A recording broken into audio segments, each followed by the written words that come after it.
तो प्यारे बच्चों, आज के इस वीडियो सेशन के अंतर्गत हम आपके कक्षा 11वीं गणित जिस विद्यालय में नवबोध प्रकाशन की बुक चलाई जाती है उसके अभ्यास प्रश्नावली 1B.2 की शुरुआत आज के इस वीडियो सेशन के अंतर्गत करने वाले हैं। जो आपका चैप्टर का नाम है वह है संबंध एवं फलन। तो आज के इस वीडियो में ये जो दोनों बातें हैं ना, संबंध और फलन, दोनों ही बातें एकदम से आपको क्रिस्टल क्लियर की जाएंगी। और यह चैप्टर आपका इसलिए बहुत ज्यादा इंपॉर्टेंट हो जाता है कि जैसे ही आप कक्षा 12वीं में जाएंगे, दूसरा चैप्टर या शायद पहला ही चैप्टर आपको संबंध एवं फलन का मिलेगा, तो वहां भी आपको तुरंत से ये काम आएगा। अगली बात कि जैसे आप नीट की एग्जाम में या तो फिर आप एनडीए वगैरह के एग्जाम में जब बैठेंगे तो इसमें से भर भर के क्वेश्चन आते हैं और बहुत सारे बच्चों का डाउट क्लियर नहीं हो पाता है। हर एक डाउट अगर आप शुरू से अंत तक वीडियो देखते हैं तो हर एक डाउट आपका क्रिस्टल क्लियर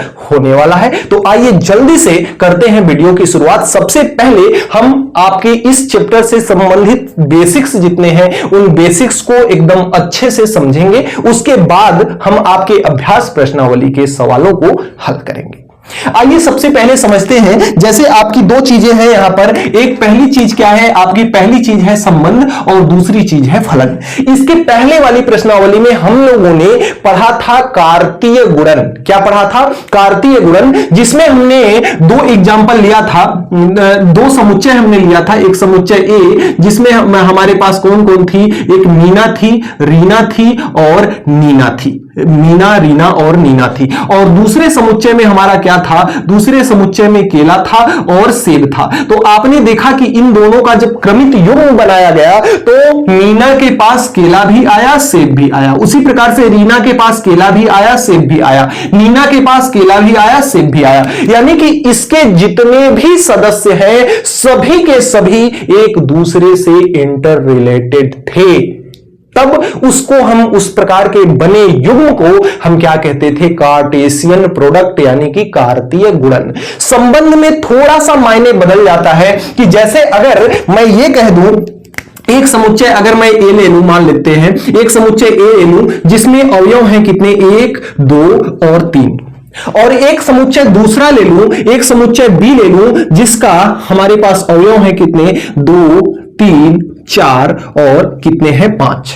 और हम ये कहते हैं कि इसमें जो कार्तीय गुणन में था ये सारे के सारे एक दूसरे से संबंधित थे। जैसे ये केला सेब से भी संबंधित थी। और अगर रीना को देखा जाए तो रीना भी केला से संबंधित थी, सेब से भी संबंधित थी। अगर इसी प्रकार से हम नीना को देखें तो नीना भी सेब से संबंधित थी, केला से भी संबंधित थी। सबका एक दोनों के साथ, सबका सभी अवयवों के साथ संबंध था, तो वह कहलाता था कार्तीय गुणन। लेकिन संबंध में कुछ विशेष हो जाता है। जैसे मैं कहूं कि एक का संबंध केवल 2 से है और 2 का संबंध केवल 3 से है और 3 का संबंध केवल 4 से है, ऐसा अगर कह दूं तो इसमें जो आपका संबंध परिभाषित होगा, संबंध को हम आर से, रिलेशन को हम आर से डिनोट करते हैं। और हम ये कहेंगे कि अगर ए से बी में आर एक संबंध है तो इसको हम ऐसे प्रदर्शित करते हैं, R such that a to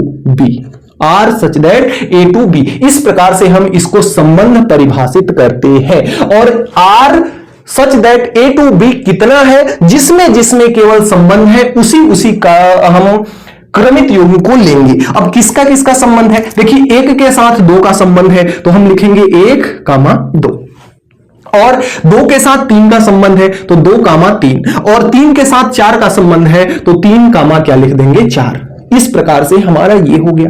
अब आप कहोगे कि सर समुच्चय तो हम 2 प्रकार से पढ़ते थे, एक रोस्टर फॉर्म और एक सेट बिल्डर फॉर्म, यानी समुच्चय निर्माण विधि। तो ये तो आपकी रोस्टर विधि हो गई। ये कौन सी विधि हो गई? रोस्टर विधि। अब इसी को अगर आप समुच्चय निर्माण विधि में लिखना चाहो तो कैसे लिख सकते हो समुच्चय निर्माण विधि में? ये देखिए आपका क्या है? एक्स और y है, x और y है, जहां x बिलोंग्स टू कौन? समुच्चय a, यानी a के अवयवों को हमने x से प्रदर्शित किया और y बिलोंग्स टू क्या? b, यानी b के अवयवों को हमने किससे प्रदर्शित किया? y से बिलोंग्स किया। सच दैट सच दैट यहां पे देखिए क्या इसमें कुछ रिलेशन बन रहा है, क्या कुछ विशेष रिलेशन है क्या?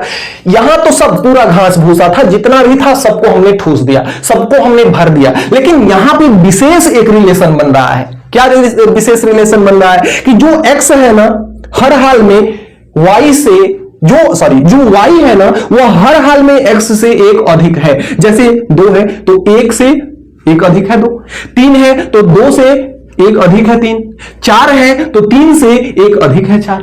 तो हम ये कह सकते हैं कि जहां पर y is equal to x plus 1, इस प्रकार से हम इस संबंध को प्रदर्शित करते हैं तो इसे समुच्चय निर्माण विधि कहेंगे और इसे कहेंगे रोस्टर विधि।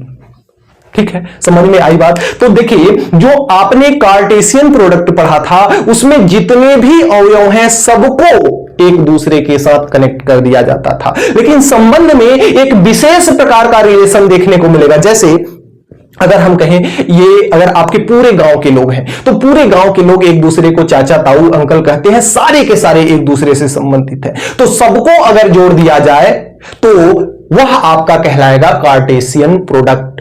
लेकिन वही अगर केवल आपके घर के लोगों को देखा जाए तो घर के लोग एक दूसरे से अंतः संबंधित हैं, यानी एक विशेष प्रकार का संबंध रखते हैं, जो कि संबंध आपका यह है। इस प्रकार से हम संबंध को क्या करते हैं, डिफाइन करते हैं। इस प्रकार से हम संबंध को क्या करते हैं, डिफाइन करते हैं। अब एक चीज और है इसमें, एक चीज और है इसमें, जैसे अगर हम कहें कि 2 क्या है तो 2 जो है एक का प्रतिबिंब है। अगर यहां पे मैं एक दर्पण लगा दूं, यहां पे मैं एक शीशा लगा दूं तो एक का क्या बन रहा है, प्रतिबिंब। यानी अगर यहां पे शीशा लग रहा हो तो ये 2 क्या है, एक की परछाई है, प्रतिबिंब है। तो यहां पे हम लिख सकते हैं कि जो 2 है 2 एक का, या हम लिख सकते हैं एक का प्रतिबिंब, एक का प्रतिबिंब कितना है, एक का प्रतिबिंब कितना है, 2 है। इसी का उल्टा अगर 2 का बोले कि एक क्या है, भाई अगर आप कहते हो कि पिता का जो है पुत्र है, तो जो पिता है पुत्र का संबंध है, पिता के साथ पुत्र का संबंध है, तो पुत्र का क्या संबंध है, पुत्र उसका पिता है, पुत्र का वह पिता है, लेकिन पिता का वह क्या है, पुत्र है। दोनों प्रकार से संबंध कह सकते हो ना। जैसे अगर मैं कहूं तो मैं अपने पापा का क्या हूं, बेटा हूं, लेकिन पापा का मैं क्या हूं, पापा मेरे क्या है, तो मेरे वो क्या है, पापा है। तो दोनों तरफ से हमको देखना है ना। तो अगर एक जो है 2 का, 2 जो है एक का क्या है, प्रतिबिंब है, एक का प्रतिबिंब क्या है, 2 है, तो जो 2 है वह 2 का पूर्व प्रतिबिंब यानी प्री इमेज प्रतिबिंब, 2 का पूर्व प्रतिबिंब कितना है, 1 है। यानी 1 का यदि प्रतिबिंब 2 है तो 2 का पूर्व प्रतिबिंब क्या है, 1 है। 2 का प्रतिबिंब यदि 3 है तो 3 का पूर्व प्रतिबिंब क्या है, 2 है। अगर 3 का प्रतिबिंब 4 है तो 4 का पूर्व प्रतिबिंब आपका क्या है, 3 है। ठीक है, अब इसमें हम संबंध और भी प्रकार से हो सकते हैं। जैसे एक एग्जांपल और ले लें ताकि आपका क्रिस्टल क्लियर हो जाए। जैसे ये समुच्चय ए है और ये एक समुच्चय ये क्या है, बी है। अगर हम कहें कि इसमें आपका क्या है, 1 है 2 है, 1 है 2 है और 3 है। इसमें क्या है, इसमें ए है और बी है। 1 का संबंध ए के साथ है, 2 का भी संबंध ए के साथ है और 3 भी ए के साथ है। तो यह भी एक प्रकार का ए से बी में एक संबंध परिभाषित आर है, एक संबंध आर कहलाएगा। तो इस तरह से आप संबंध को समझ सकते हैं कि जो कार्टेशियन रूप था उसमें सबको भर देते थे, लेकिन कुछ विशेष चीजों को अगर ले लिया जाए और उनमें संबंध स्थापित कर दिया जाए तो वह क्या कहलाता है, आपका संबंध कहलाता है। अगर इतनी चीजें आपको क्लियर हो गई होंगी तो 1 मिनट का समय लीजिए और इसको पूरी तरह से आत्मसात कीजिए, अपने अंदर मन में सोचिए, पूरी तरह से मन में सोचिए। अब छोटू 2-3 चीजें और होती हैं। जैसे आपका होता है प्रांत, जैसे क्या होता है, प्रांत, और प्रांत होता है, सह प्रांत होता है, सह प्रांत, और क्या होता है आपका सह प्रांत, और क्या होता है आपका परिसर होता है, और आपका क्या होता है प्रांत, सह प्रांत, परिसर। तीन चीजें होती हैं, यही से मैं तीनों चीजें आपको बताऊंगा। देखिए प्रांत वह होता है जो समुच्चय ए के सभी अवयव, समुच्चय ए के ऐसे अवयव जो एक दूसरे से समुच्चय बी के अवयवों से संबंध रखते हैं। जैसे एक का संबंध है ना 2 से, 2 का संबंध है ना 3 से, 3 का संबंध है ना 4 से, यानी कि ए के अवयव जिनका प्रतिबिंब कहीं न कहीं बी में बन रहा हो, वे सारे अवयव क्या कहलाते हैं, प्रांत कहलाते हैं। परिभाषा में कंफ्यूज मत होइएगा। अगर यहीं पे मैं एक और कह दूं, एक मैं यहां पे 7 बना दूं, तो ये 7 का संबंध बी के साथ नहीं है, तो ये 7 प्रांत नहीं कहलाएगा। प्रांत केवल कितना हो जाएगा, 1 है, 2 है और 3 है, केवल इतना ही प्रांत होगा। यानी कि समुच्चय ए के वे अवयव जिनका समुच्चय बी में कहीं न कहीं प्रतिबिंब उपस्थित हो, वही क्या कहलाएगा, आपका प्रांत कहलाएगा। सहप्रांत, अब इस 7 को हटा देते हैं। सहप्रांत क्या है, सहप्रांत यानी समुच्चय दूसरे के सारे अवयव चाहे संबंधित हो या संबंधित ना हो, यानी कि 2 3 4 5 क्या हो जाएगा, 2 3 4 5 समुच्चय दूसरे समुच्चय के सारे अवयव क्या कहलाएंगे, सहप्रांत कहलाएंगे, चाहे भले संबंध रखते हो या ना। जैसे देखो 5 का संबंध इसमें है क्या, नहीं है, तो भी 5 क्या है, सहप्रांत है। लेकिन परिसर थोड़ा बदल जाता है। दूसरे समुच्चय के वे सारे अवयव जिनका समुच्चय पहले में पूर्व प्रतिबिंब उपस्थित हो, तो 2 का पूर्व प्रतिबिंब 1 है, 3 का पूर्व प्रतिबिंब 2 है, 4 का पूर्व प्रतिबिंब कितना है, 3 है, तो केवल 2 3 4 ही इसका क्या कहलाएगा, 2 3 4 ही इसका क्या कहलाएगा, परिसर कहलाएगा। इतनी सी बात संबंध के बारे में है, बाकी संबंध आपका खत्म हो जाता है। चाहे तो एक स्क्रीनशॉट ले लीजिएगा और अब मेरे साथ साथ नोट्स भी बनाते चलिएगा, ताकि आपके हर एक डाउट बिल्कुल क्रिस्टल क्लियर होते जाएं। अब आइए देखते हैं हम फलन को। अब जैसे हमने कल पढ़ा था कार्टेशियन रूप, कार्टेशियन रूप में थोड़ा सा हमने कुछ चेंजेस कर दिया, तो हमारा क्या बन गया, हमारा संबंध बन गया। उसी प्रकार से संबंध में अगर हम थोड़ा सा और उसको छांट दें तो हमारा क्या बन जाएगा, हमारा बन जाएगा फलन। अब कोई भी संबंध फलन है, कोई संबंध यहां लिखते हैं हम कि कोई संबंध फलन होगा। कोई भी संबंध फलन होगा कब, जब कंडीशन नंबर 1, जब जैसे दो समुच्चय आपका है, उदाहरण के ही साथ चलते हैं ताकि आपको चीजें क्लियर होते जाएं। जैसे एक आपका समुच्चय है कौन, वही ले लेते हैं हम 1 2 3, ठीक है। ये 3 समुच्चय 3 है और एक समुच्चय बी है आपका, बी जो है आपका कितना है, बी है 2 3 4 और 5। इस प्रकार से हम संबंध ले लेते हैं, ठीक है। अब अगर मैं कहूं कि 1 2 से संबंधित है, 2 3 से संबंधित है, 3 4 से संबंधित है, इस प्रकार से संबंध रखता है। तो देखिए कोई भी संबंध, ये संबंध तो है, आप अभी पढ़े कि हाँ ये इसके अवयव संबंधित है, तो ये संबंध है, यानी ए से बी में एक रिलेशन है। लेकिन यह रिलेशन क्या आर जो है फलन है क्या, यफ है क्या, इसके लिए आपके पास 2 कंडीशन। पहला कंडीशन क्या है, समुच्चय 1 का यानी पहले समुच्चय का बहुत ध्यान से समझिएगा, पहले समुच्चय का प्रत्येक अवयव दूसरे समुच्चय के किसी ना किसी अवयव से संबंधित हो। देखिए अगर संबंध आपका दिया हुआ है तो वह संबंध फलन है या फलन नहीं है, इसके लिए पहला कंडीशन क्या कहता है कि पहले समुच्चय के जितने भी अवयव हैं दूसरे समुच्चय के साथ संबंध रखने चाहिए। तो ये देखिए 1 का भी संबंध है, 2 का भी संबंध है, 3 का भी संबंध है, तो इसमें जितने भी अवयव हैं वे सारे के सारे एक दूसरे से क्या है, संबंधित हैं। और यदि सारे के सारे संबंधित हैं तो इतना ही नहीं है फलन, एक कंडीशन और है। अब दूसरा कंडीशन देख लेते हैं क्या है। दूसरा कंडीशन क्या है, दूसरा कंडीशन यह है कि जो आपका पहले अवयव है जो आपका समुच्चय एक के अवयव हैं, समुच्चय दूसरे समुच्चय के, पहले लिख लेते हैं फिर समझाते हैं, दूसरे समुच्चय का कोई भी अवयव, दूसरे समुच्चय का कोई भी अवयव पहले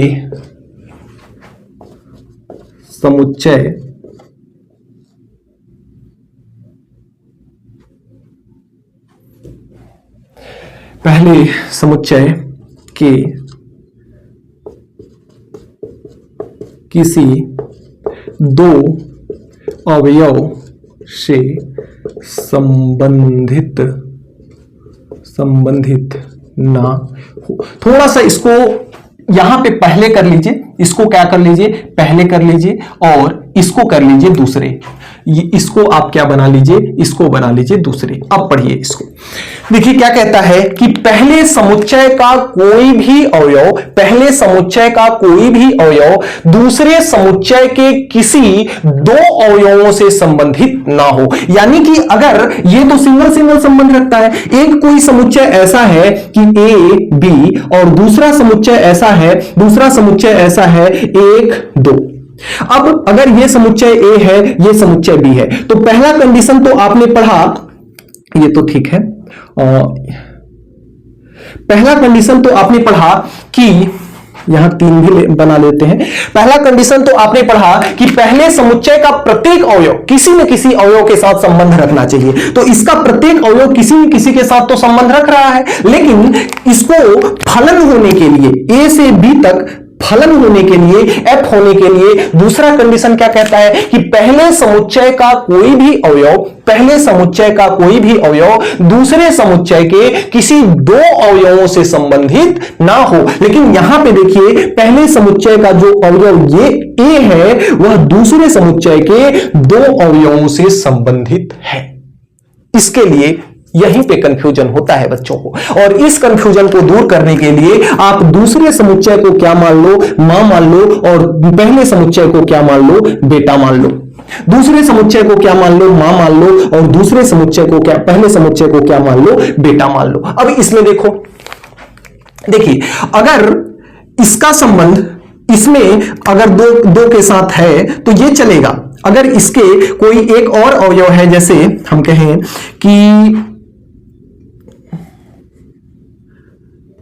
कि यहां 3 ही है, चलिए इसको रहने देते हैं, 4 5 है, एक समुच्चय और ले लेते हैं ताकि आपका जो कंफ्यूजन है वह साथ में दूर ही हो जाए। जैसे 1 2 और 3 है, और इधर में क्या क्या है, इधर में आपका है 1 है 2 है और बस 1 4 है 5 है, इधर क्या है 4 है 5 है, ये समुच्चय ए है, समुच्चय बी है। अब 1 का संबंध 4 से भी है और 2 का भी संबंध 4 से है, 3 का संबंध 5 से है। अब हमें यह बताना है कि यहां से यहां तक में फलन है कि नहीं है। अब इन तीनों एग्जांपल से आपका पूरा डाउट बिल्कुल क्रिस्टल क्लियर हो जाएगा। दूसरे वाले को मां मान लो और पहले वाले को क्या मान लो, बेटा मान लो।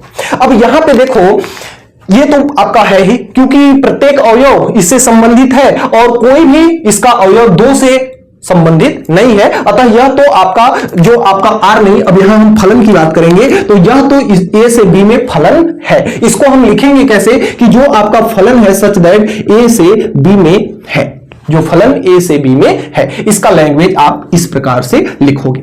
अगर इसमें देखें कि क्या यह भी फलन ए से बी में है, क्या ए से बी में यह भी फलन है क्या, तो पहला कंडीशन तो फॉलो कर रहा है कि पहले समुच्चय के सभी अवयव किसी न किसी अवयव से संबंधित है। लेकिन दूसरा जो कहता है कि पहले का कोई भी अवयव दूसरे समुच्चय के एक से अधिक अवयवों के साथ संबंध ना रखता हो। यह एक से अधिक लोगों के साथ संबंध रख सकता है, लेकिन यह एक से अधिक लोगों के साथ संबंध नहीं रख सकता। तो इसका संबंध 1 के भी साथ है और इसका संबंध 2 के भी साथ है, तो इसलिए यह फलन नहीं है। इसमें देखिए प्रत्येक अवयव एक दूसरे से संबंधित है कि नहीं है, बिल्कुल है। और यहां पे देखते हैं तो इसका इसका अवयव 2 से संबंध रखे वो चलेगा, लेकिन इसका अवयव 2 से संबंध ना रखे, यानी इसका कोई एक अवयव इसके 2 अवयवों के साथ एक साथ संबंध ना रखे, तो यह संबंध आपका फलन है। यानी कि यह जो f है सच दैट a से b में एक आपका फलन है। अब देखिए मां और बेटे का रिश्ता क्या है, यहां इस कंफ्यूजन को दूर कर देगा। देखिए क्या एक बेटे की 2 माएं हो सकती हैं क्या?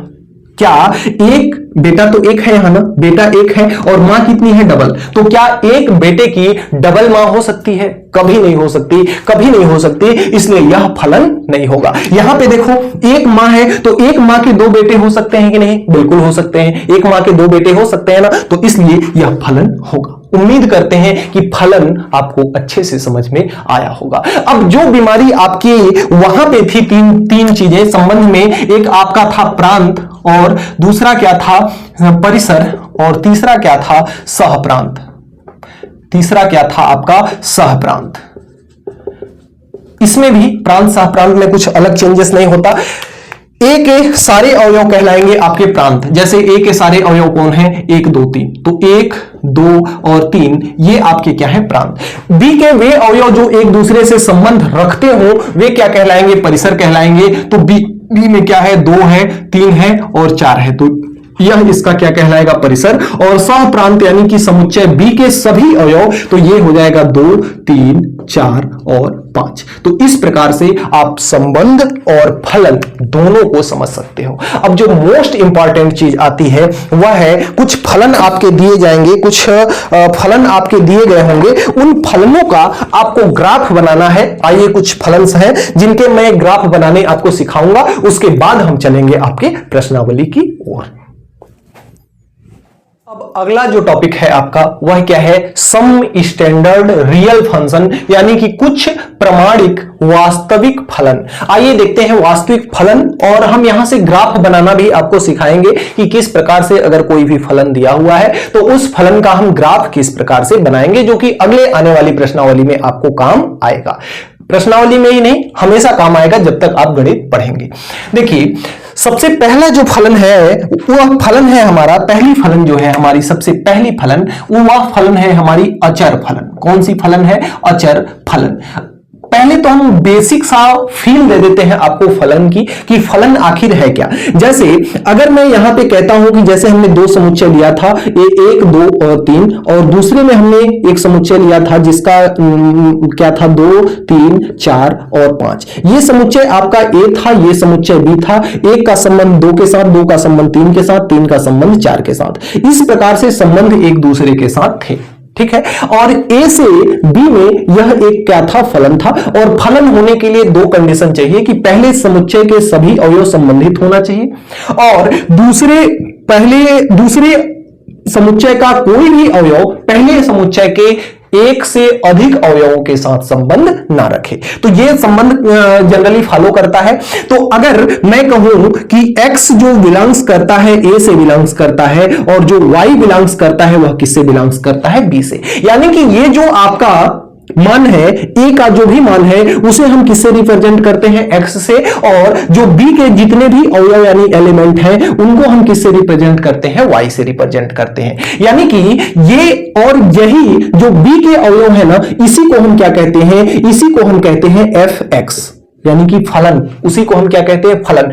और इसी को अभी हमने क्या कहा? इसी को कहते हैं y, यानी fx जो होता है किसके बराबर होता है? y के बराबर। अब ये fx क्यों होता है और ये y क्यों होता है? देखिए फलन एक्चुअल में है क्या? फलन एक्चुअल में ये है, इसका मतलब ये है, कहने का मतलब इसका ये है कि यहां पे हमने 1 लिया तो 1 के साथ कुछ ऐसा संबंध था हमारा कि यह ऑटोमेटिक हमें क्या मिल गया? 2। यानी कहने का मतलब कि हमारे पास एक ऐसी मशीन है, हमारे पास एक ऐसी मशीन है जिसमें से हमने 1 को डाला और यह हमें 2 निकाल करके दे दिया।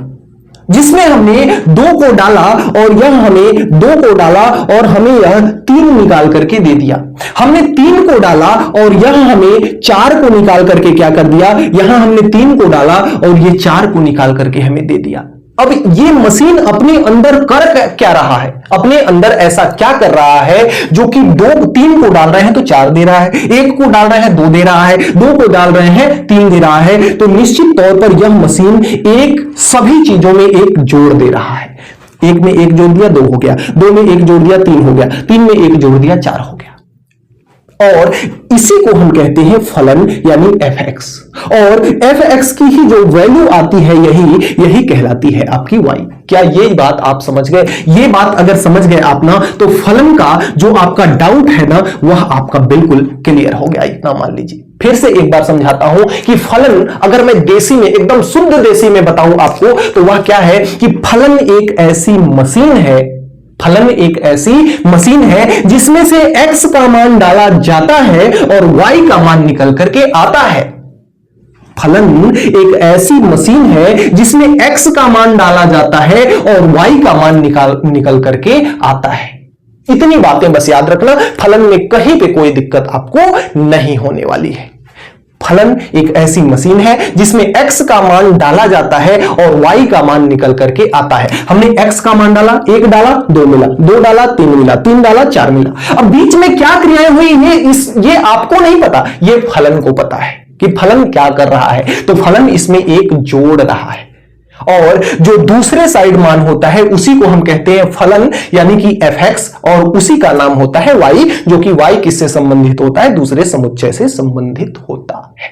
इतनी सी बस बात है। क्या इतनी बात अगर समझ में आ गई होगी तो हमें जो फलन के ग्राफ्स हैं उनको बनाने में बेहद आसान होगा कि फलन एक मशीन है जिसमें x का मान डाला जाता है, y का मान निकल करके आता है। मैं चाहूंगा कि आप सब जल्दी से जल्दी बस इसी बात को कमेंट बॉक्स में लिख दें कि फलन एक मशीन है जिसमें x का मान डाला जाता है और y का मान निकल करके आता है। x का मान डाला जाता है और y का मान निकल करके आता है। इतनी बातें आप लिख दो, फिर आगे हम चलते हैं। अब यह है अचर फलन। अचर का मतलब जो बदले ना, जो बदले ना, यानी कि अगर मैं कह दूं कि fx बराबर मैं कह दूं 5, क्या कह दूं? fx बराबर 5, तो ये 5 क्या बदल जाएगा? क्या? अचर का मतलब आपका ऐसा दोस्त जो किसी भी परिस्थिति में ना बदले, उसे हम क्या कहते हैं? अचर कहते हैं। तो अगर fx बराबर हम 5 कह दें तो x का मान कुछ भी रख दें, x का मान कुछ भी रख दें। लो, अगर x का मान हम x बराबर अगर 1 रखते हैं तो भी ये आपका क्या कहलाएगा? ये f1 लिखेंगे, यहां x की जगह पे हम क्या लिखना है? 1, तो भी इसका मान कितना आएगा? 5 ही आएगा, क्योंकि यहां पे x रहता तब ना x का मान बदलता। अब मैं कहूं कि एक समीकरण है आपका 5 + 7 और मैं कहूं कि x का मान अगर 3 है तो इस समीकरण का मान कितना होगा? तो भैया x के मान से इसको क्या फर्क पड़ना है? इसमें तो x है ही नहीं। तो उसी प्रकार से इसमें जब x है ही नहीं तो x का मान 1 रखें, चाहे 2 रखें, चाहे 3 रखें, यानी x बराबर अगर 2 भी हम रख दें तो भी ये फलन f2 की वैल्यू कितनी आएगी? 5, क्योंकि यहां x है ही नहीं। अगर x बराबर अगर हम -2 भी रख दें तो भी फलन की वैल्यू जो हो जाएगी वह कितना आएगी? 5। अगर x की वैल्यू हम 0 रख दे तो भी फर्क नहीं पड़ेगा, f0 भी आपका कितना आएगा? 5। कोई फर्क नहीं पड़ेगा, फलन की वैल्यू पर कोई फर्क नहीं पड़ेगा। भाई इसमें x का मान 3 हो या 300 हो, क्या फर्क पड़ता है जब इसमें x है ही नहीं। वही कहानी यहां भी कुछ इस प्रकार से है। क्या बात समझ में आई आपको? यानी कि इस फलन में हम x की वैल्यू, देखो हमने बताया कि फलन एक मशीन है। फलन आपकी क्या है? एक मशीन है। जैसे fx है, fx ये फलन है और इसी को हम क्या कहते हैं? इसी को कहते हैं हम y। अब ये ऐसी मशीन है कि चाहे इसमें आप क्या डाले? सबसे पहले 1 डाले तो भी आपको क्या प्राप्त हुआ? 5 ही प्राप्त हुआ। आप फिर से क्या डाले? आप 2 डाले तो भी आपको क्या प्राप्त हुआ? 5 ही प्राप्त हुआ। आपने क्या डाला? -2 डाला तो भी क्या प्राप्त हुआ? 5 ही प्राप्त हुआ। यानी कि फलन वाली मशीन ये कसम खा के बैठी है कि तुम कुछ भी डालो मैं 5 ही दूंगा, या मैं एक अचर राशि ही दूंगा। तुम x के मान को कुछ भी डाल लो। तो ऐसे फलन को हम कहते हैं अचर फलन। क्या कहते हैं? अचर फलन। अब इसका ग्राफ देखो, बड़े आसानी से आप बना सकते हो। इसका ग्राफ कैसे बनेगा? ग्राफ बनाने के लिए सबसे पहले अपने पन्ने पे ये 4 लाइन खींच लो। इधर वाली लाइन जो होती है वह क्या होती है, एक्स अक्ष, और इधर वाली जो लाइन होती है यह होती है वाई अक्ष, और इधर आपकी होती है एक्स डैश यानी कि माइनस का एक्स, और इधर आपकी होती है वाई डैश यानी माइनस का वाई। ठीक है, इतनी बातें सब कोई जानता है। और इधर वाली, इधर जाओगे तो ये आपका 0 0 होता है, यहां पे एक्स और वाई दोनों 0 होता है। इधर जाओगे x की पॉजिटिव वैल्यू मिलेगी, इधर जाओगे x की नेगेटिव वैल्यू मिलेगी, इधर जाओगे y की पॉजिटिव वैल्यू मिलेगी, इधर जाओगे y की नेगेटिव वैल्यू मिलेगी। इतना सबको पता है। अब आपको पता है कि f(x) बराबर 5 है। f(x) को ही तो हम y कहते हैं ना, तो y बराबर कितना है, 5 है। यानी जो रेखा है आपकी, जो लाइन जाने वाली है, y बराबर कितनी है, 5 है। y बराबर कितनी है, 5। अब y बराबर 5, यहां पे 1 होगा, 2 होगा, 3 होगा, 4 होगा, यहां पे 5 होगा, तो y बराबर 5 वाली लाइन इस y से होकर के 5 तक इस प्रकार से जाएगी। y बराबर 5 वाली लाइन, ये जो लाइन जाएगी y बराबर 5 होगी। सिंपल सी बात है, y बराबर 5 होगी। तो ये आपका ग्राफ हो गया कि चाहे, अब यहां पे देखो x की वैल्यू 1 लिए थे, तो x की वैल्यू 1 कहां होगा, यहां, तो यहां पर भी फलन की वैल्यू कितनी है, 5 है। x की वैल्यू 2 कहां होगा, यहां भी फलन की वैल्यू कितनी है, 5 है। आगे कोई भी ले लो, अगर 3 ले लोगे तो 3 पे भी वैल्यू कितना मिलेगी, 5 मिलेगी। इधर आया, हमने माइनस का 2 लिया, तो माइनस के 2 पर, माइनस का 2 इधर है, तो माइनस के 2 पर भी हमें वैल्यू कितनी मिली, y बराबर 5। y इधर, चाहे इधर चल ले चाहे इधर चल ले, प्लस का ही 5 है। y इधर नीचे की ओर आएंगे तब माइनस होगा। तो इधर अगर हम -2 पे चलते हैं, ये -2 है, तो भी फलन की वैल्यू 5 है। अगर 0 पे चलते हैं तो भी वैल्यू जो फलन की वैल्यू है वह कितनी है, 5 है। तो ये आपके अचर फलन का ग्राफ इस प्रकार से बनेगा।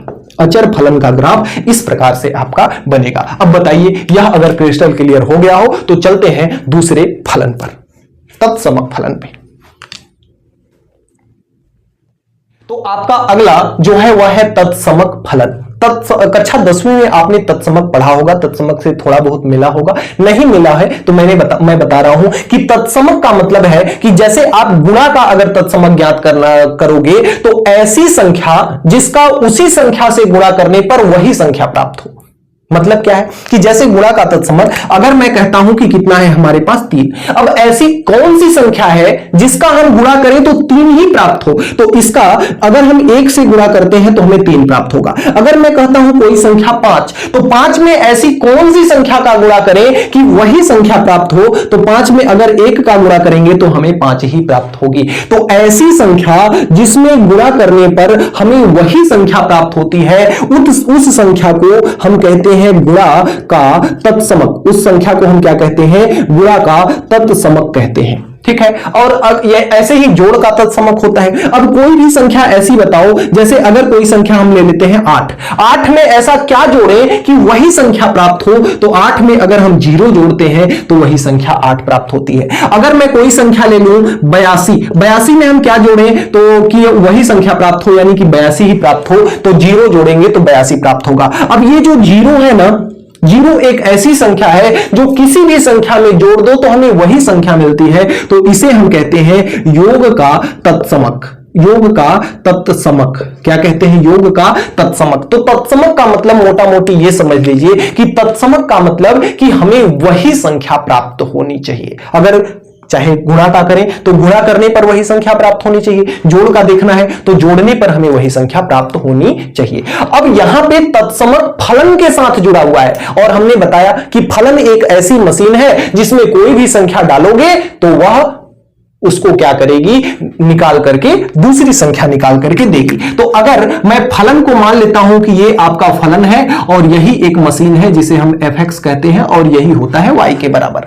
अब इसमें हम x की वैल्यू डालेंगे और ये निकाल के हमें y की वैल्यू देगा। x की वैल्यू डालेंगे और y की वैल्यू हमें निकाल करके देगा। तो अगर इसमें हम सारी की सारी पॉजिटिव संख्याएं डालते हैं, सारी की सारी पॉजिटिव संख्याएं यानी कि जितनी भी पॉजिटिव संख्याएं हैं डाल देते हैं, तो अगर यह क्या देता है, पॉजिटिव ही संख्याएं देता है, तो यह कैसा फलन कहलाएगा, तत्समक फलन। क्योंकि जो डाल रहे हैं वही मिल रहा है, जो डाल रहे हैं वही मिल रहा है, जो डाल रहे हैं वही मिल रहा है।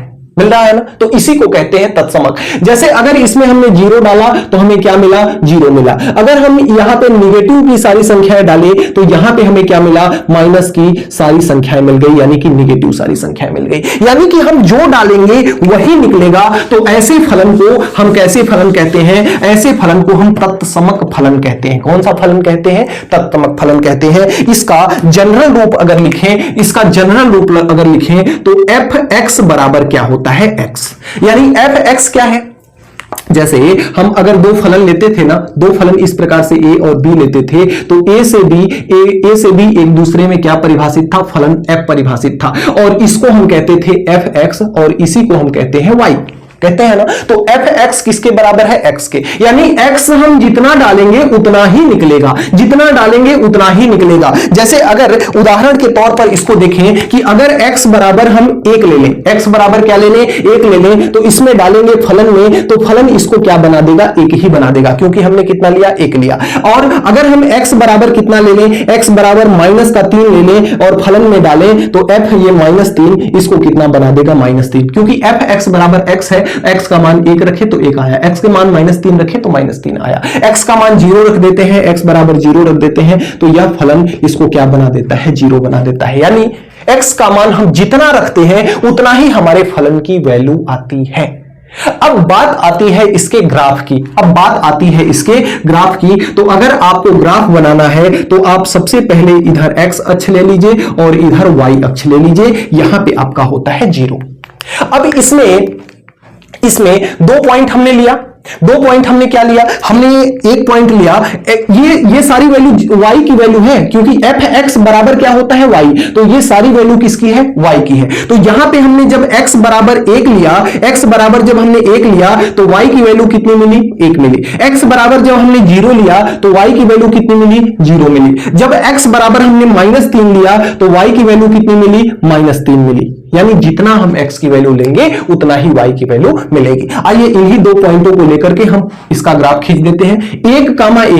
1 प्लस का x में, ये तो आप जानते हो ना कि पहला वाला स्थान x का होता है, दूसरा वाला स्थान y का होता है। यानी पहला वाला यानी x अक्ष पर कटा अंतःखंड और दूसरा वाला यानी y अक्ष पर कटा अंतःखंड। तो x पर कितना चलना है, 1, तो 1 यहां है तो इतना चला। y पे कितना चलना है, 1, तो y पे हमने यहां चला, तो x पर यहां, y पर यहां, कुल मिलाकर के बिंदु हमें यहां मिला, ठीक है। और 0,0 आपका यहां पे होता है, तो 0,0 यहां मिला। अब -3 भी चल लेते हैं, क्या दिक्कत है। -3 आपका यहां कहीं होगा और इस पे -3 आपका x पे, ये x की वैल्यू और ये y की वैल्यू, तो x पे -3 यहां कहीं पे होगा -3 और y पे -3 यहां कहीं होगा -3।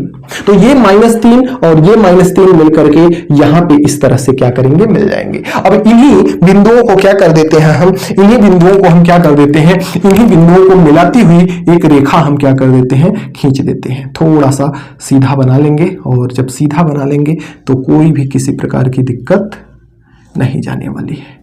तो इस तरह से हम इसको क्या कर लेंगे, इस तरह से हम इसको बना लेंगे और ये हमारा हो गया इसका ग्राफ, ये हमारा इसका क्या हो गया, ग्राफ हो गया। इस तरह से आपका तत्समक फलन का ग्राफ इस तरह से बनता है। अब अगला आता है आपका तीसरा नंबर जिसे हम कहते हैं बहुपद फलन। तीसरा नंबर जिसे हम क्या कहते हैं, बहुपद फलन, जिसे हम क्या कहते हैं, बहुपद फलन। अब x का मान हम ऐसा कुछ डालते हैं जिससे हमें बहुपद निकलता है। बहुपद क्या होता है कि जैसे आपको fx क्या प्राप्त होगा, आपको बहुपद के रूप में क्या प्राप्त होगा, बहुपद का जो मेन समीकरण होता है वह क्या होता है, ax² plus bx plus c। यह भी एक प्रकार का क्या है, बहुपद है। यानी अचर के साथ अगर x की कोई पावर आ जाती है तो वह हमेशा क्या कहलाएगी, बहुपद कहलाएगी। किसी भी अचर के साथ, अचर रहे या ना रहे, अगर x की कोई भी घात अगर किसी समीकरण में दिख गई तो वह बहुपद कहलाएगी। कैसी क्या कहलाएगी, बहुपद कहलाएगी। अब इस तरह से समीकरण देखने को मिलेगा। अगर इसका fx हम एक जनरली तौर पर अगर मैथमेटिकल रूप में अगर इसका समीकरण देखें तो बहुपद क्या होगा, या तो आपका a हो या ना हो। मान लेते हैं a नहीं है लेकिन x के पावर n है तो वह बहुपद हो जाएगा। या इसी के साथ में जुड़ गया हो कि इसमें कोई ना कोई अचर राशि हो, यानी 1 2 3 4, अचर राशि का मतलब 1 2 3 4 इस प्रकार से हो, जैसे ए बी के साथ कुछ भी हो सकता है, 5 7 8 10, उसी प्रकार से अचर राशि हो और x की पावर n में हो सकता है एक घात कम हो। इसी प्रकार से मान लेते हैं कि दूसरे अचर के साथ x की पावर n में से एक घात और कम हो जाए। उसी प्रकार से आगे चलते जाते हैं, 3 में से x की पावर n माइनस का 3 हो जाए। इसी तरह से आगे की ओर आगे आपका प्लस का चलता जाता है और प्लस आगे चलता जाता है। यहां आपका n-1 हो जाएगा और x के पावर कितना हो जाएगा, n हो जाएगा। तो यह बहुपद का एक मानक समीकरण हो गया। अब कहोगे इसका ग्राफ बनाने के लिए, तो इसका ग्राफ बच्चा बन पाना मुश्किल है,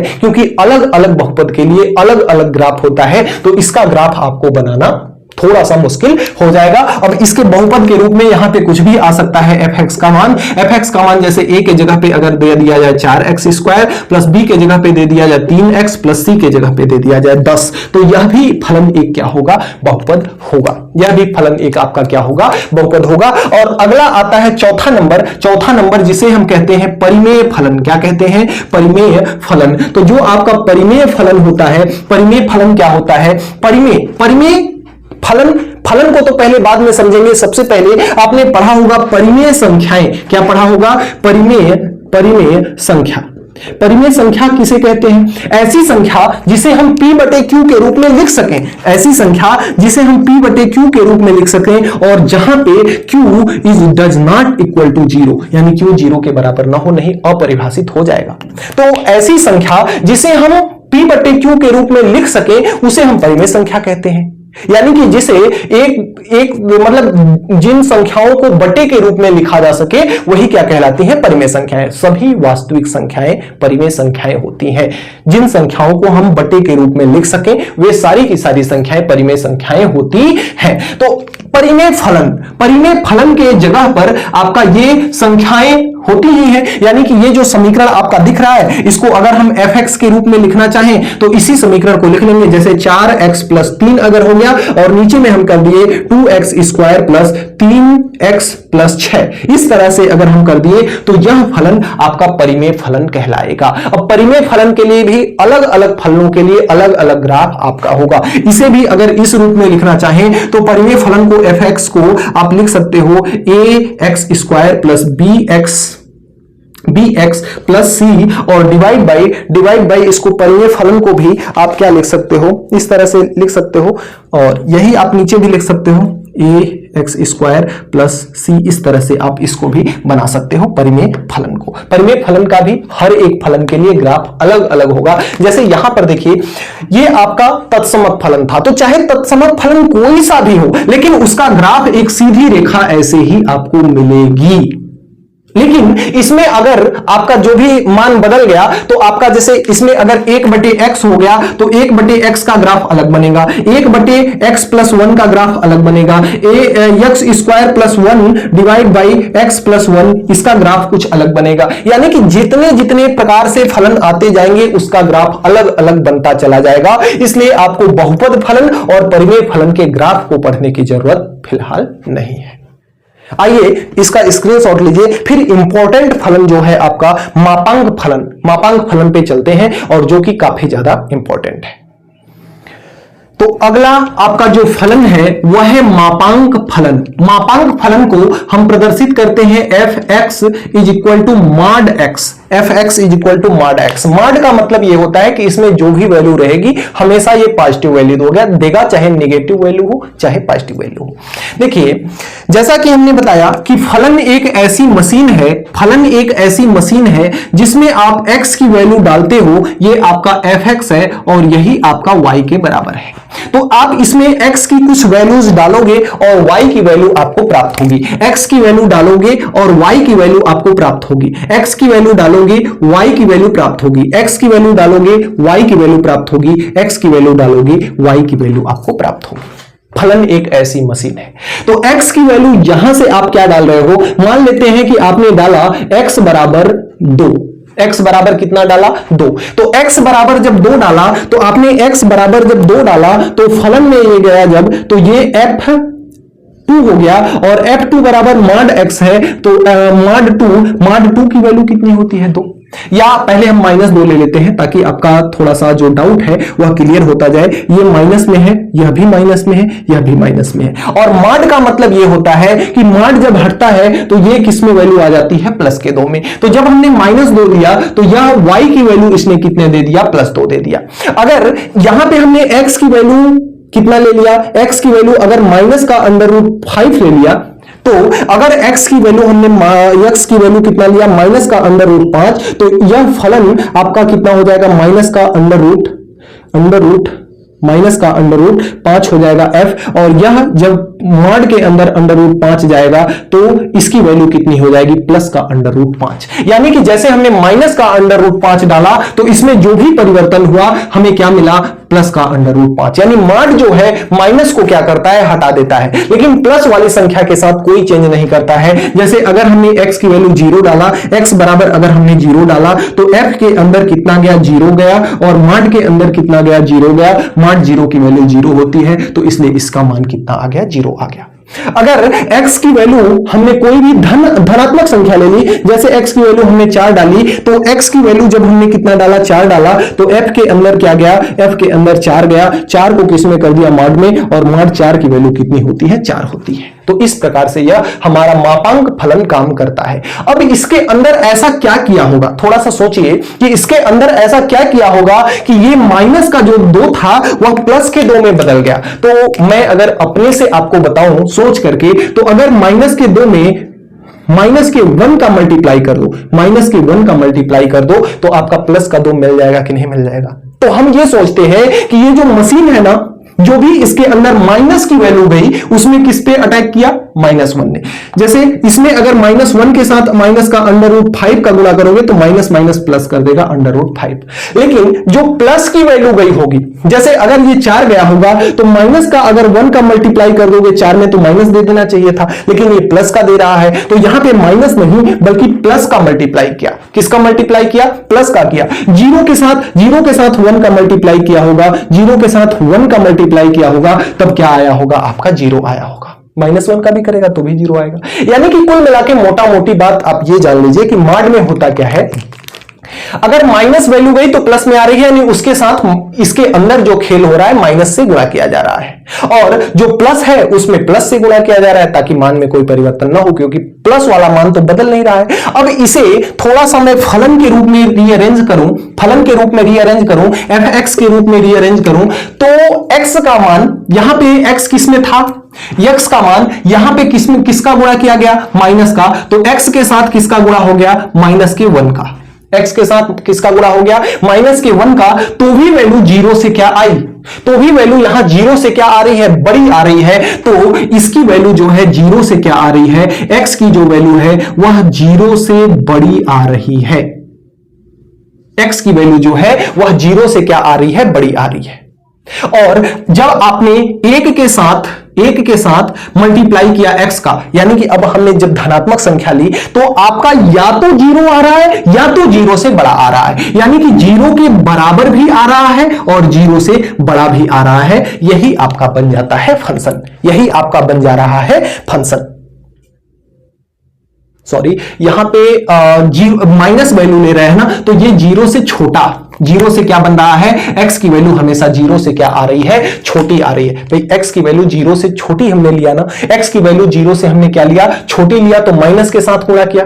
और x की वैल्यू जब हमने 0 या 0 से बड़ा लिया, x की वैल्यू जब 0 या 0 से बड़ा लिया तब इसने कितने का गुणा किया, तब 1 का गुणा किया। अगर 0 से छोटी वैल्यू, माइनस की सारी वैल्यू 0 से छोटी होती है, तो 0 से छोटी वैल्यू लिया तो ये क्या, किसका गुणा किया, माइनस का गुणा किया। यानी सिंपल सा ये जो फलन fx है वह क्या बन रहा है, ये माइनस में गुणा होगा तो माइनस का x बन जाएगा। क्या बन जाएगा, माइनस का x। और माइनस का x कब है कि जब x की वैल्यू 0 से हम कितना डाल रहे हैं, 0 से छोटा डाल रहे हैं, यानी माइनस में डाल रहे हैं, तो हमारा x किस में प्राप्त हो रहा है, माइनस में। और x कब प्राप्त हो रहा है, जब x की वैल्यू या तो 0 से बड़ा या तो बराबर डाल रहे हैं, तब हमें प्लस का x प्राप्त हो रहा है। इतनी सी कहानी है। अब इसी के आधार पर आइए हम देखते हैं, बनाते हैं। एक माइनस एक्स है, एक प्लस है एक्स है। तो यानी कि अगर y बराबर 1 हम क्या ले लें, y बराबर 1 हम माइनस का x ले लें और y बराबर 1 हम क्या ले लें, प्लस का x ले लें। अब इसमें कोई भी दो वैल्यू ले लें। ये देखिए आपका सरल रेखा का ही ग्राफ है, ये कैसा ग्राफ है, सरल रेखा का ही ग्राफ है। अगर x की वैल्यू हम यहां पे 0 लेते हैं, x का मान x बराबर अगर 0 लेते हैं तो y बराबर -0 यानी कि 0 ही आएगा। y का मान कितना आएगा, 0 ही आएगा। और यहां पे अगर x का मान 0 लेते हैं तो y का भी मान कितना आएगा, 0 आएगा। सही बात है। और यहां पे अगर x की वैल्यू अगर 1 लेते हैं, x की वैल्यू 1 लेते हैं तो y की वैल्यू -x है, तो ये माइनस का क्या हो जाएगा, 1 होगा कि नहीं होगा।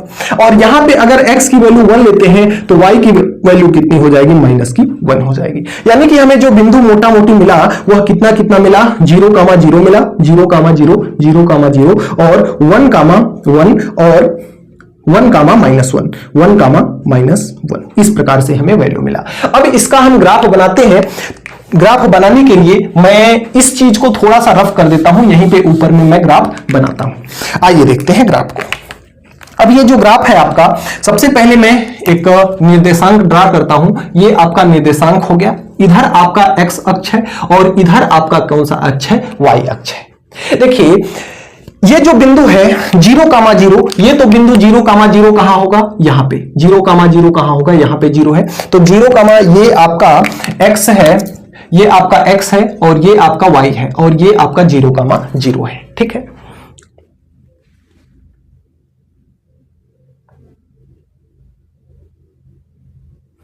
तो अगर मैं 0,0 तो ये है, 1,1 लूं तो 1,1 कहां होगा, एक इसका यहां होगा, एक इसका यहां होगा, तो बिंदु आपको यहां पे मिल जाएगा। तो 1,1 का ग्राफ आपका कुछ इस प्रकार से बनेगा। 1,1 का जो लाइन होगा वह कुछ इस प्रकार से आपकी बनेगी। और जो 1,-1 है तो 1,-1 1 x पे है और -1 y पे है, तो 1 x पे -1 यहां कहीं होगा, तो ये बिंदु आपको यहां कहीं मिलेगा। यहां से अगर लाइन ड्रा करोगे तो आपकी इस प्रकार से लाइन आएगी। तो इसका ग्राफ कुछ इस प्रकार से बन रहा है, लेकिन कुछ कंडीशंस है। क्या कंडीशंस है? कंडीशन ये है कि x -1 जो है x के से छोटा पर ही होगा।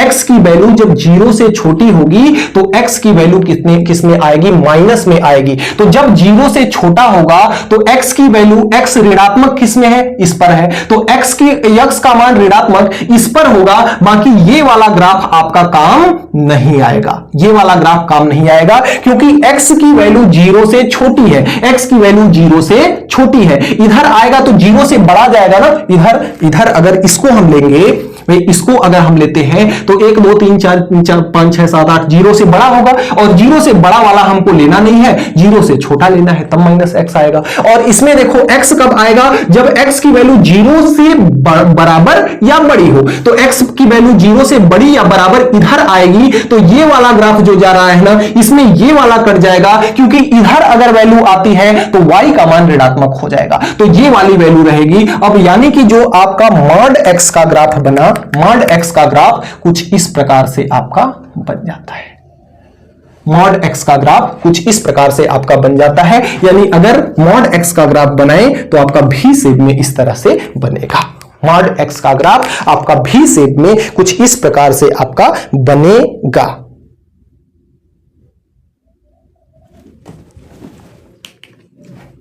आपका चिन्ह फलन, यानी कि इसको हम कहते हैं सिग्नल फंक्शन। इसमें देखिए जो fx है ना, सबसे पहली चीज कि जो हमने बताया कि जो फलन है एक मशीन है। अब इस मशीन में देखिए 3 प्रक्रियाएं होती हैं, इस मशीन में 3 प्रक्रियाएं होती हैं। इस मशीन में कितनी प्रक्रियाएं होती हैं, 3 प्रक्रियाएं होती हैं। देखिए ये आपका फलन है fx और यही क्या कहलाता है, आपका y कहलाता है। इस फलन में देखिए 3 ही चीज होता है। अगर कोई आप धनात्मक वैल्यू डालते हो, अगर आप कोई पॉजिटिव वैल्यू डालते हो, इसमें धनात्मक वैल्यू डालते हो, तो यह फलन y के रूप में आपको +1 देता है। और यदि आप इसमें 0 डालते हो तो 0 देता है, और यदि आप कोई निगेटिव वैल्यू डालते हो तो ये -1 देता है। यानी कि ऐसा फलन जिसमें अगर आप पॉजिटिव वैल्यू डालो तो +1, 0 डालो तो 0 और निगेटिव वैल्यू डालो तो -1 दे, तो उसे हम कहते हैं सिग्नल फंक्शन यानी कि सिग्नल फलन कहते हैं। अब इस फलन का ग्राफ कैसे बनेगा, इस फलन का अगर fx मैं लिखना चाहूं तो इस फलन का जो fx होगा कैसे लिख सकते हैं, fx बराबर कैसे होगा, देखिए एक तो आपका फलन का मान आ रहा है प्लस का 1। कब आ रहा है प्लस का 1 कि जब x का मान 0 से क्या होगा भाई, पॉजिटिव वैल्यू है यानी 0 से बड़ी है, तो जब 0 से बड़ी हो x का मान तो हमेशा फलन क्या आता है, 1 आता है।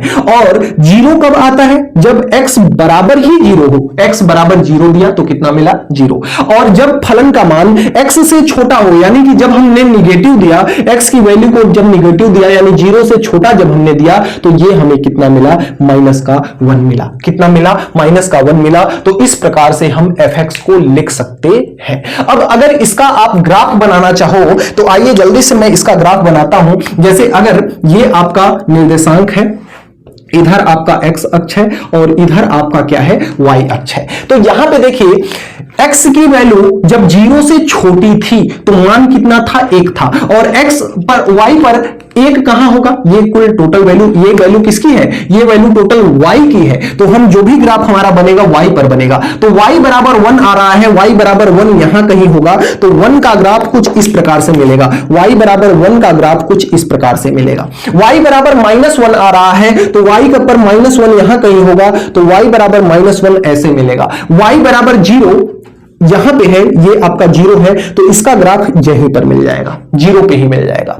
अब इसका ग्राफ वैलिड कहां है ये हमें देखना है। देखिए x जब 0 से बड़ा है, x 0 से बड़ा है यानी इधर वाला ग्राफ वैलिड होगा। इसके लिए हम देखें तो इधर वाला ग्राफ वैलिड होगा 1 से जब बड़ा है, 1 से बड़ा यानी 1 को छोड़ देंगे, 1 से बड़ा, ये तो आपका 0 लाइन है ना, ये पूरी लाइन 0 है तो इसको हम छोड़ देंगे, इधर का ग्राफ तो आपका खत्म हो जाएगा क्योंकि x से बड़े के लिए हमें देखना है। और x से बड़ा इधर है आपका, सॉरी x नहीं 0 से बड़ा, तो 0 से बड़ा आपका इधर मिलेगा तो इधर वाला तो ग्राफ खत्म हो जाएगा, लेकिन आपका इधर वाला ग्राफ क्या होगा, वैलिड होगा। इधर वाला ग्राफ आपका क्या होगा, वैलिड होगा। अगर इसके लिए देखें, -1 के लिए देखें तो 0 से छोटा, और 0 से छोटा इधर रहने वाला होगा तो इधर वाला इसका ग्राफ खत्म हो जाएगा, इधर वाला ग्राफ इसका क्या हो जाएगा, खत्म हो जाएगा, यानी इधर वाला ग्राफ इसका वैलिड होगा। अब एक बात आती है x बराबर 0 पर, तो x बराबर 0 पर 0 ही है यानी कि यहीं पर है तो यहां आपको एक बिंदु मिलेगा। क्या मिलेगा, एक बिंदु मिलेगा। लेकिन ये जो लाइन है ना, ये लाइन x बराबर 0 ही है तो x बराबर 0 पर तो 0 है यानी कि ये जो ग्राफ मिल रहा है ना, यह 0 को छोड़कर मिलेगा। यह जो ग्राफ है 0 को छोड़कर मिलेगा और यह भी ग्राफ 0 को छोड़ करके मिलेगा क्योंकि x बराबर 0 तो केवल यहां पर है, x बराबर 0 तो केवल यहां पर है। x से आगे जाएगा तो नहीं, x से आगे जाएगा तो 1 मिलेगा, x से पीछे आएगा तो -1 मिलेगा। अब देखिए यहां पर हमने 2 बिंदु बनाया, अगर पूरा फुल बिंदु इस प्रकार से बनाते हैं तो इसका मतलब होता है कि इसको शामिल करना है, इसको शामिल करना है। और यदि आपने ऐसा बिंदु बनाया तो इसको आप शामिल नहीं करना है। तो यहां पे x बराबर 1 था ना, तो x बराबर 1 को शामिल नहीं करना है, इससे आगे जाना है। x बराबर -1 यानी कि यहां पे इसको शामिल नहीं करना है, यहां से आगे जाना है। तो इसका ग्राफ कुछ इस प्रकार से बनेगा जिसे हम कहते हैं सिग्नल फंक्शन। देखिए थोड़ा सा आपको अटपटा लग रहा होगा, लेकिन अब क्या कर सकते हैं, अटपटा तो है ही क्योंकि आपने इस तरह का गणित इसके पहले नहीं पढ़ा, इसलिए थोड़ा सा आपको अटपटा लगेगा। लेकिन एक बार 2 बार जब देख लोगे तो आपको अच्छे से समझ में आ जाएगा। अगर आपको समझना है तो एक बार नहीं 2 बार आपको देखना पड़ेगा, इतना आप नोट कर लीजिएगा। अगला है आपका, इसके बाद जो अगला यानी कि 7वां फलन जो आएगा उसे हम कहते हैं महत्तम पूर्णांक फलन। क्या कहते हैं इसको, महत्तम पूर्णांक फलन। नाम के ही जैसा है, इसे हम स्टेप फंक्शन भी कहते हैं, सीढ़ी फंक्शन भी कहते हैं।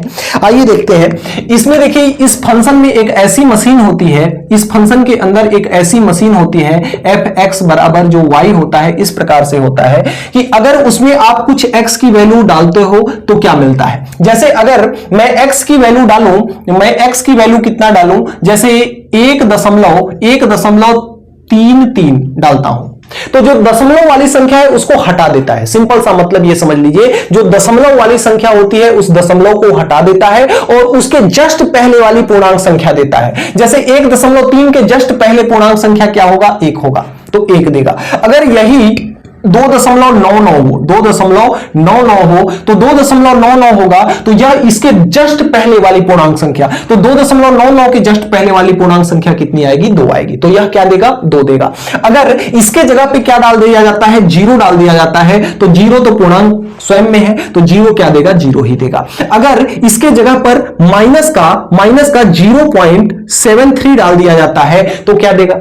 0.73 के पहले जस्ट पहले पूर्णांक कौन था? तो 0 नहीं था, 0 तो बाद में था ना। इसके जस्ट पहले कौन था? -1 था, तो इसके जस्ट पहले क्या हो जाएगा? -1, क्योंकि माइनस में संख्या है और माइनस के इससे -1 रहा होगा इसके पहले। और अगर इसी के जगह पे -1.23 अगर दूं तो 1.23 के पहले -1 नहीं रहा होगा, -2 रहा होगा। क्या रहा होगा? -2। कहो कैसे? तो देखिए, अगर -1.33 को देखें तो -1.3 बड़ा है या फिर -2 बड़ा है? तो ये बड़ा है ना, जितनी छोटी संख्या माइनस में उतनी ही बड़ी, तो ये वाला संख्या क्या है? ये बड़ी है, तो इसके जस्ट पहले कौन आएगी? इससे छोटी संख्या आएगी, तो छोटी संख्या कौन है? -2 है। अब अगर इसको fx को अगर इसके लिखना चाहूं तो fx को इसके कैसे लिखोगे? आइए देखते हैं, बताते हैं।